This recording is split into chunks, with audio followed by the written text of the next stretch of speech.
एक बार की बात है, उड़ीसा में पूज्य श्री मलुक वाले महाराज जी एक बार सुना रहे थे, उनसे सुनी थी कि उड़ीसा में जगन्नाथपुरी में लक्ष्मी जी भ्रमण कर रही थी, जगन्नाथ भगवान की पत्नी लक्ष्मी, और पूरी क्षेत्र में भ्रमण करते करते उन्होंने देखा कि मैं किस पर कृपा करूं। तो सबसे पहले लक्ष्मी जी गई अर्चकों के पास, जो जगन्नाथ जी को उठाते, सुलाते, खिलाते, नहलाते, भोजन प्रसाद कराते। बोले ये अर्चक हैं, पहले अर्चकों को देखें, इनके यहाँ किसी परिवार में अगर हमको कृपा करनी हो तो लक्ष्मी जी सब अर्चकों के घर में गई। देखा महाराज सूर्य उदय हो गया, ये तो अभी सो ही रहे हैं, ना आचार विचार शुद्ध, ना खान पान की शुद्धि। एक बात तो है बंधुओं, अत्यंत सामीप्य में दोष तो होता है। जब किसी वस्तु का बहुत सामीप्य मिल जाता है ना कभी उसकी वैल्यू समझ में नहीं आती हमको। ये हम अपने ऊपर भी कह रहे हैं, हम भी लाल जी के बहुत समीप रहते हैं ना, तो कभी कभी ऐसा होता है कि कहीं पर अव्यवस्था होती है, कहीं कथा में गए वहां थोड़ी सी अव्यवस्था है, लाल जी के अनुकूल नहीं है। जैसे कि लाल जी को देसी गैया का दूध ही आता है, जर्सी का नहीं आएगा, बाजार का नहीं आएगा। पर कई जगह ऐसे लोग हैं कथा कराने वाले, वो नहीं करते व्यवस्था, या व्यवस्था वहां कई बार होती भी नहीं। तो फिर लाल जी को हम कहते हैं, लाल जी अब यहां तो कछु दना जो है का है, आप बिना दूध के ही रहो। जबकि होना क्या चाहिए, चाहे जो हो जाए, चाहे 20 किलोमीटर दूर से आए, लाल जी के लिए दूध आना चाहिए, बिना दूध के नहीं रहते वो। लेकिन हम ठाकुर जी को ऐसे कह देते हैं, कोई बात नहीं ठाकुर जी, यहां दूध नहीं मिल रहा, 7 दिन बाद कहीं और जाएंगे, वहां तो दूध आएगा आपके लिए। अब ये अत्यंत सामीप्य, इसलिए हम ठाकुर जी से निवेदन कर रहे हैं कि आप काम चला लो।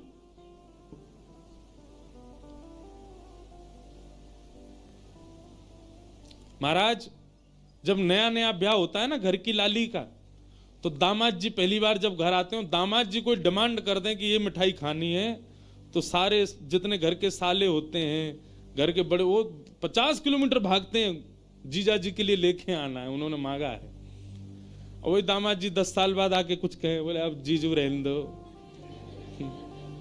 क्या करोगे खाके।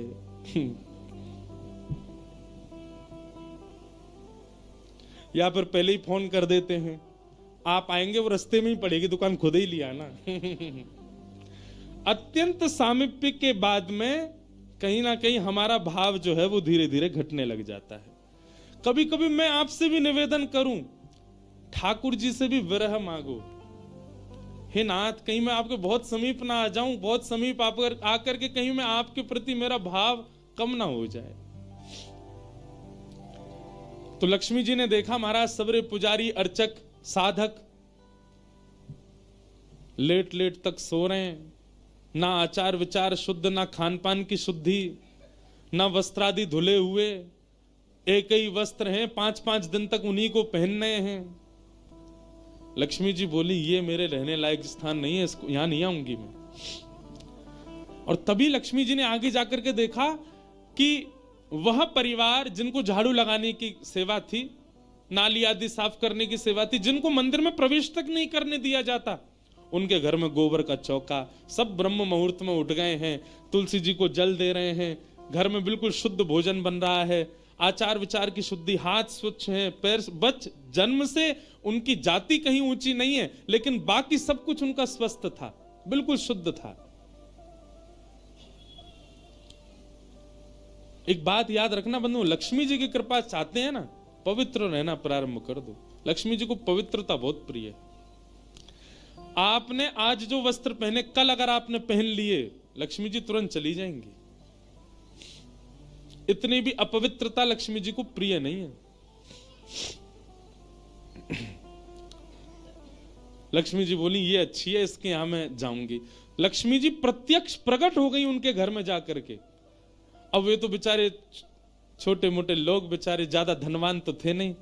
उन्होंने जब देखा कि अत्यंत गहने पहन रखे हैं, ऐसी मधुर सुगंधी आ रही है, रूप देख करके नेत्रों के पलक नहीं झपके जा रहे, सबने दंडवत प्रणाम किया। बोले आपका परिचय? बोले हम जगन्नाथ जी की गृहिणी हैं, साक्षात लक्ष्मी।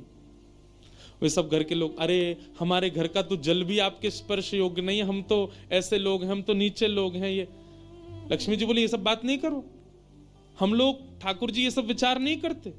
तुम्हारा आचरण देखो कितना शुद्ध, तुम्हारे व्यवहार कितना शुद्ध, तुम्हारी बुद्धि कितनी शुद्ध है। और सुनो, चौकी लगाओ, जो भी घर में बना है प्रत्यक्ष थाल में पधराओ, हम तुम्हारे यहां प्रसाद पा करके जाएंगे। पूरा घर भाव विवल हो गया, सबके नेत्रों में आंसू, साक्षात लक्ष्मी जी आई हैं, सबने पवाया। लक्ष्मी जी प्रेम से प्रसाद पा रही थी, तभी जगन्नाथ जी के बगल में ही विराजती हैं सुभद्रा जी, सुभद्रा जी के बगल में विराजते हैं श्री बलराम जी। बलराम जी भ्रमण कर रहे थे पुरी में, भ्रमण करते करते वो घर घरों में झांक के देख रहे थे क्या हो रहा है। जैसे ही उस घर में झांक के देखा तो श्री लक्ष्मी जी प्रसाद पा रहे हैं। बलराम जी बोले राम राम राम राम राम राम, ये झाड़ू पोंछा बर्तन करने वाले लोग, इनके यहां पर चले जाओ, इन पर कृपा करो, पर भैया इनके यहां तो भक्ष भी बनता होगा, मांस भी बनता होगा, और ये लक्ष्मी जी यहां बैठ करके प्रसाद पा रही, हमारी घर की बेटी, हमारी घर की बहू, बिल्कुल आचार विचार की शुद्धि नहीं रखी। नाक फूल गई। परिवार में 2-3 लोग ऐसे होते हैं उनकी नाक बहुत जल्दी फूल जाती है। पहले तो जेठ जी, दूसरी ननद जी, तीसरे फूफा जी हैं, इनकी नाक बहुत जल्दी फूल जाती है। ये हम यहां पे अगर कोई बैठे हो, जेठ जी, ननद जी, फूफा जी, बुरा नहीं मानना, आपके भी जेठ ननद फूफा होंगे, उनकी भी देखना नाक फूली रहती। बलराम जी की नाक फूल गई महाराज, आकर के कुछ बोले तो नहीं, मंदिर में आके बैठ गए। जगन्नाथपुरी में जो भात बनता है ना, इसीलिए जगन्नाथपुरी में एकादशी नियम नहीं है। क्यों? क्योंकि वहां जो भात निर्मित होता है, ऐसा मान्यता है कि वो लक्ष्मी स्वयं अपने हाथ से बनाती।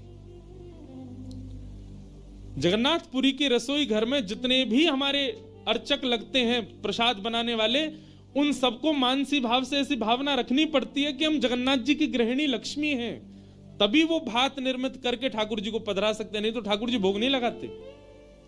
इसीलिए जगन्नाथपुरी में एकादशी का भाव नहीं। क्यों?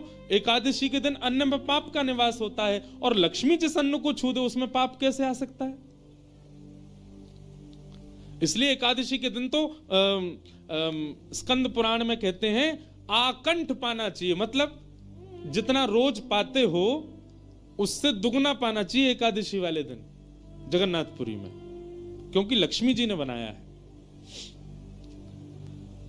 तो लक्ष्मी जी प्रसाद बनाती हैं।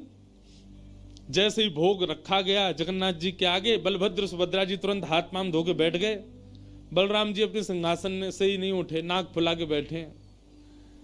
जगन्नाथ जी बोले भैया आ जाओ, भोग आएगा, हमें नहीं पाना, तुम लोग पाओ। क्यों, क्या हो गया? अब क्या बोले, अब तो सब आचार विचार सब खत्म हो चुका है। परमात्मा होते हुए भी हमारे यहां आचार विचार नहीं चल रहा है, तो फिर इंसान क्या आचार विचार का पालन करेगा?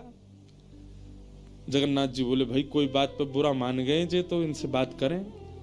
जगन्नाथ जी गए, भैया का भयो, आप इतने उदास क्यों, इतने नाराज क्यों?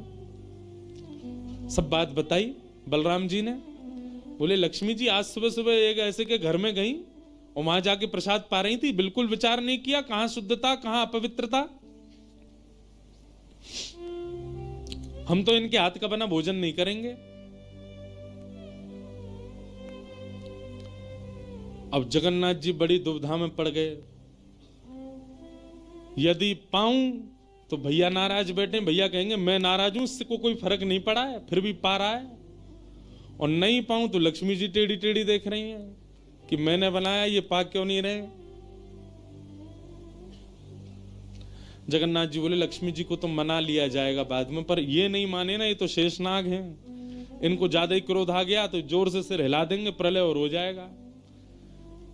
जगन्नाथ जी ने लक्ष्मी जी से कहा देखो भैया नहीं पा रहे तो हम भी नहीं पाएंगे। लक्ष्मी जी बोले कोई बात नहीं, एक दिन नहीं पाया, दूसरे दिन फिर लक्ष्मी जी ने बनाया, फिर नहीं पाया। तीसरे दिन फिर लक्ष्मी जी ने प्रसाद पधराया, फिर नहीं पाया। तो लक्ष्मी जी बोली, भाई कोई बात है तो हमसे बोलो सीधे, ये प्रसाद रोज छोड़ देना, ये कैसा तरीका है आपका नाराज होने का। कहीं बलराम जी बोलते हुए सुन लिए लक्ष्मी जी ने कि भाई इनके हाथ का बना हम नहीं पाएंगे। लक्ष्मी जी ने जाकर के जगन्नाथ जी से कहा, देखो संपूर्ण जगन्नाथपुरी में प्रसाद बनाने की सेवा हमारी, और आपके भैया कह रहे हैं कि हमारे हाथ का बना पाएंगे नहीं। जब हमारी सेवा लेनी नहीं तो फिर हम यहां क्यों रहें, इसलिए आप हमको आज्ञा दें। अब हम जहां हमारा सुख है हम वहां चले जाते हैं, हम चले जाते हैं श्री क्षेत्र से। जगन्नाथ प्रभु कुछ, अच्छा जगन्नाथ जी को भी लीला करनी है इसलिए वो कुछ नहीं बोले। अब कुछ नहीं बोले तो लक्ष्मी जी समझ गई, बोले मौन मतलब हाँ ही होता है। लक्ष्मी जी बोले ठीक है, आप लोग शयन करो, रात्रि का समय, बलभद्र सुभद्रा जगन्नाथ जी के कपाट बंद हो गए। लक्ष्मी जी बोली अब हम जा रही हैं, और मंदिर से श्री लक्ष्मी जी चली गई। प्रातः काल ब्रह्म मुहूर्त का समय हुआ। महाराज जगन्नाथ जी बलराम जी जैसे ही उठे तो क्या पाया, नीचे फर्श पे पड़े थे। कहां सोने के सिंहासन पर सोते थे, सोने के बिस्तर पर सोते थे, बढ़िया लत्ता पहन के रहते थे, गले में स्वर्ण की मालाएं, हाथ में स्वर्ण के कड़ूला, पाम में स्वर्ण के कड़ूला आदि सब पहन के सोते थे। लेकिन लक्ष्मी चली गई तो सब चला गया। सवेरे उठे तो फर्श पे पड़े थे। बलराम जी बोले लाला जी कहाँ है गो, हमारे सिंहासन वगैरह कहां चले गए। ठाकुर जी बोले लक्ष्मी जी चली गई ना, लक्ष्मी तो मतलब सब होता है। बलराम जी ने अपनी तिजोरी जाकर के खोली, सबरे वस्त्र चले गए, आभूषण चले गए, सब आयुध चले गए, फटे पुराने मैले कुचैले बिना धुले महीनों के सालों के वस्त्र पड़े थे। और यही होता है, लक्ष्मी जाती है तो यही रह जाता है।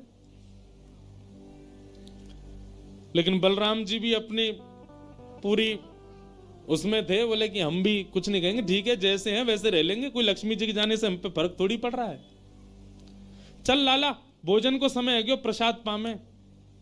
ठाकुर जी बोले कैसे प्रसाद पाएंगे, प्रसाद तो लक्ष्मी बनाती है, लक्ष्मी चली गई, खुद ही बनाना पड़ेगा। बोले हाँ हाँ तो हम पे कोई बनावी कमी, हम दोनों मिलके बनाएंगे। कृष्ण बलराम दोनों गए रसोई घर में, जाकर के देखा तो महाराज वहां से अन्न दाल चावल सब चले गए, क्यों सब लक्ष्मी से ही आते हैं। कहां तक कहें चूल्हा जलाने की लकड़ी भी नहीं बची, वो भी लक्ष्मी से ही आती है। लक्ष्मी गई और सारी श्री लेकर के चली गई अपने साथ। एक दिन दो दिन, अब तो दर्शनार्थी आने बंद हो गए, क्यों मंदिर की श्री भी चली गई। जगन्नाथ जी और बलराम जी चुपचाप बैठे हैं अपने सिंहासन पर, भूखे प्यासे बेचारे, आंख बाहर निकल आई। बलराम जी बोले लाला, बोले हाँ 2 दिन है गए लाला, भोजन ना एक कियो, और 2 दिन पहले गुस्सा में ना कियो, 4 दिन है गए, और कछु है भी ना, कहा करें। देखो इस बात को कोई ऐसे मत ले लेना, लोग सोचने वाले यूं भी लेते हैं, बताओ महाराज जी कुछ भी बोल रहे हैं, वो साक्षात ब्रह्म है। लक्ष्मी जाने से उन पर कोई प्रभाव पड़ेगा? लक्ष्मी जाने से कोई प्रभाव नहीं पड़ता ठाकुर जी पर ठाकुर जी बलराम जी को ये बताना चाह रहे हैं कि भाई किसी को हे दृष्टि से मत देखो, उसी के लिए पूरी लीला हो रही है। ठाकुर जी बोले दाऊ दादा एक काम है सके, बोले कहा। बोले समुद्र के किनारे स्वर्ग आश्रम है जहां पर लोगों की अंत्येष्टि होती है। बोले हाँ, मैंने एक बार देखा था वहां पे लोग कटोरा लिए बैठे रहते हैं और उनको कुछ ना कुछ मिल ही जाता है। आपकी आज्ञा हो तो वहीं चलें, कछु तो मिल जाएगा। लाला पूरी दुनिया कहाकेगी, बताओ कृष्ण बलराम कहा कर रहे हैं ये। बोले ऐसे थोड़ी जाएंगे, रूप बदल के चलेंगे, कछु तो मिलेगा, पेट तो नहीं भरेगा हमारा। लक्ष्मी जी तो आएंगी नहीं, नाराज होकर चली गई। बलराम जी बोले हाँ हाँ जान दे, ये बहू के बड़े नखरे हैं, चली गई तो काम का भूखे रहेंगे, चल लाला मेहनत करके उद्यम करके भिक्षा मांग के पालेंगे। और श्री कृष्ण बलराम दोनों छोटे से बालक का रूप धारण करके गए और स्वर्ग आश्रम के बाहर कटोरा लेके बैठ गए, कोई कुछ तो दे जाएगा। ठाकुर जी और बलराम जी अपनी झोली फैला के जय जगन्नाथ जय जगन्नाथ, मैया तेरा भला हो कुछ दो। और कोई कुछ नहीं दे। एक ने तो डांट दिया, बोले हे छोटे बालकों क्या करते हो, विद्यालय जाया करो, पढ़ाई लिखाई किया करो, क्या बचपन में आके बैठ गए हो यहाँ पे। बलराम जी बोले लाला ही तो बहुत डांट रही है। ठाकुर जी मनी मन कहें और कर लो अपमान लक्ष्मी जी का। इतने में ही एक महात्मा आए, उन पर धन तो था नहीं, लोग वो खाते हैं ना मूड़ी, भेलपूरी, झाल मूड़ी बोलते हैं उसको, फूले फूले से होते हैं, क्या बोलते हैं उसको, मूड़ी बोलते हैं ना, समझ गए ना सब। गंगा जी के किनारे भी लोग खाते हैं, उसमें नमकीन नमकीन मिला के बढ़िया। तो उनके पास में बस मूड़ी थी, महात्मा जी के पास भेल थी, भेल तो लाई भी बोलते हैं उसको, लाई। ठाकुर जी ऐसे झोली फैला के बैठे, बलराम जी भी। तो महात्मा जी ने क्या किया, ऐसे करके लो बच्चों, लो पालो, पेट भर लो। बलराम जी बोले लाला एक समय को भोजन तो मिल ही गया। ठाकुर जी बलराम जी दोनों खुश हुए। लक्ष्मी जी ने दूर से देखा, ए पवन देव जोर से बहना प्रारंभ करो। ऐसी जोर की हवा चली महाराज, सबरी मूड़ी उड़ गई। बलराम जी और ठाकुर जी पीछे पीछे भागे, मूड़ी सबरी उड़ गई।